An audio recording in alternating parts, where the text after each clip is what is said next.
ఓం శాంతి. సూరజ్బాయిజీ చెప్పిన మురళీ చింతన అక్టోబర్ 17.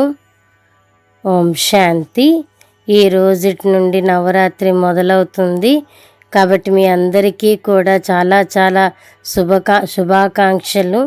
అందరి యొక్క జీవితం మంచిగా తయారు కావాలి, శక్తి స్వరూపులుగా అవ్వాలి. మనం బాబా యొక్క పిల్లలము. ఈరోజు మురళీలో బాబా చాలా ఒక సుందరమైన విషయాన్ని అర్థం చేయిస్తున్నారు. బాబా మనకి ఆత్మ మరి పరమాత్మ యొక్క జ్ఞానాన్ని చెప్తూ వచ్చారు.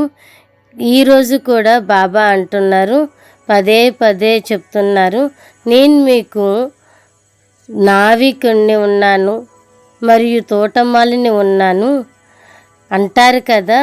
నావికుడా మా యొక్క నావ తీరానికి చేర్చండి అని. ఇప్పుడు బాబా మన యొక్క నావను తీరానికి చేర్చటానికి వచ్చారు. బాబా చెయ్యి దొరకడం ద్వారా మనమంతా స్వర్గవాసులుగా అయిపోతున్నాం. ఇప్పుడు మీరు కూడా మాస్టర్ నావికులుగా అయ్యి ప్రతి ఒక్కరి నావను తీరానికి చేర్చేందుకు దారిని చూపిస్తున్నారు. బాబా అంటున్నారు, నేను తోట మాలిని కూడా ఉన్నాను. ఎందుకనంటే ఇప్పుడు ముళ్ళ అడవిని పూల తోటగా తయారు చేస్తున్నాను.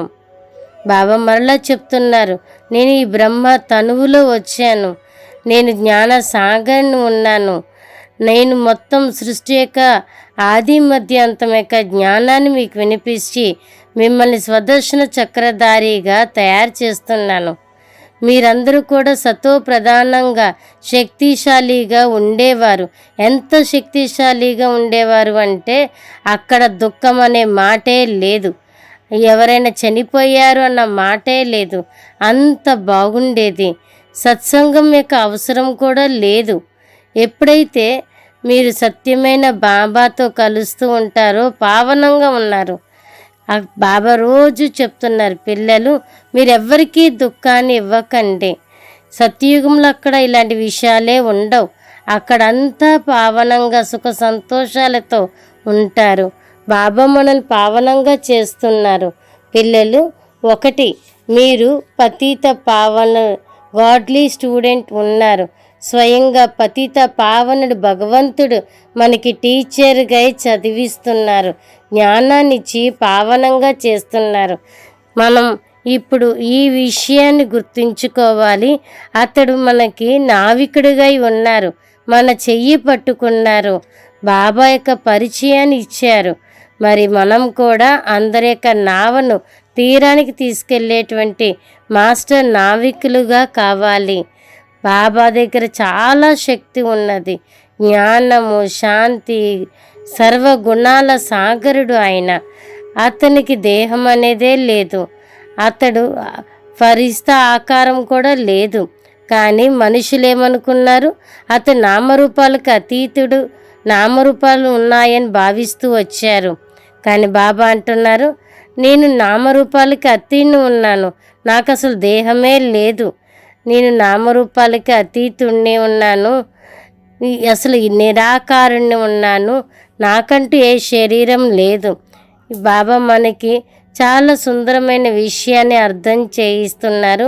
మీరు ఎక్కడైనా ఉపన్యాసం ఇచ్చేటప్పుడు పెద్ద పెద్ద సభలు దొరుకుతున్నాయి ఉపన్యాసం ఇవ్వటానికి. కానీ అన్నిటికంటే ముందు అలాంటి సభలలో అర్థం చేయించండి. ఆత్మాభిమానిగా ఉండండి. అందరికీ జ్ఞానాన్ని ఇవ్వండి. మీరందరూ ఆత్మలు ఉన్నారు, ఇది దేహం ఉన్నది. ఈ దేహంలో మీరు కూర్చొని అన్ని కర్మలు చేస్తూ ఉన్నారు. ఈ ఫీలింగ్లో కూర్చోండి. బాబా అంటున్నారు, పిల్లలు యొక్క సమాచారము నా దగ్గరికి రావటం లేదు, ఇలా సర్వీస్ చేశారు అని. భక్తి చాలా వరకు ఆత్మాభిమానిగా ఉండటం లేదు పిల్లలు. అందుకనే బాబా అంటున్నారు, పిల్లలు ఆత్మాభిమానిగా అవ్వండి. ఈ టాపిక్ ఏ టాపిక్ పై అయితే మీరు ఉపన్యాసం ఇవ్వాలనుకుంటున్నారో ఆ విషయాన్ని మీరు అక్కడ మర్చిపోవద్దు. మీరందరూ భగవతిగా అవుతూ ఉన్నారు కాబట్టి నేను ఒక్కరినే భగవంతుణ్ణి, మీరందరూ బ్రాహ్మణులు. బాబాని బ్రాహ్మణుడని పిలవలేరు కదా, అతడు ఉన్నతమైనటువంటి వారు. మీరు పెద్ద పెద్ద సభలో చెప్పండి, పరమాత్ముడు ఈ సమయంలో వచ్చి రాజయోగాన్ని నేర్పిస్తున్నారు, భగవంతుడే మాకు ఈ జ్ఞానాన్ని వినిపిస్తున్నారు, అదే మీకు కూడా వినిపిస్తున్నాను అని మొదట ఈ పరిచయాన్ని ఇవ్వండి. మనందరం కూడా పరస్పరం సోదరులం, పరమాత్మని యొక్క సంతానము అని బాబా వచ్చారు మనందరినీ తిరిగి తీసుకొని వెళ్ళటానికి.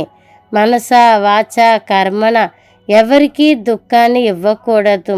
భారతదేశంలోనే పరమాత్ముడు వచ్చి అందరికీ సద్గతినిచ్చి పావనంగా చేస్తున్నారు. అందుకనే భారతదేశానికి చాలా మహిమ ఉన్నది. ఇక్కడ అనేక ధర్మాలు ఉన్న ఒకే ధర్మం పైన నడుస్తూ వచ్చారు. భిన్నత్వంలో ఏకత్వం ఉన్నది. భారతదేశం ప్యారడైజ్గా ఉండేది, స్వర్గంగా స్వయం భగవంతుడే స్థాపన చేశారు. భారతదేశంలోనే గంగ ఉన్నది. గంగని పతిత పావని అని మనుషులు అంటారు. అందులో స్నానం చేసి పావనంగా అవుతామని భావిస్తారు. వర్తమాన సమయంలో అన్ని తమో ప్రధానంగా అయిపోయినాయి. పంచతత్వాలన్నీ పతితంగా ఉన్నాయని బాబా అంటున్నారు. ఇప్పుడు మొత్తం బాబా వచ్చి పావనంగా చేస్తున్నారు. మీరు విశ్వానికి యజమానులుగా సుందరంగా తయారు చేస్తున్నారు. అక్కడ ఇతర ఖండాలేవి ఉండవు అని అంటున్నారు. భారతదేశానికి ఆల్రౌండ్ పాత్ర ఉన్నది. మీరు ఇలాంటి సేవ ఇప్పుడు మీరు అందరికీ చెయ్యాలి. మీరు incorporeal God father world university ఉన్నది. ఇది ఎంతటి చక్కటి పేరు. ఈశ్వరుని ఎంతగానో మహిమ చేస్తారు. అతడు ఒక బిందు అని విన్నప్పుడు ఆశ్చర్యం కలుగుతూ ఉంటుంది. భక్తి సత్వప్రధానమైన నవదా భక్తి అని అంటారు.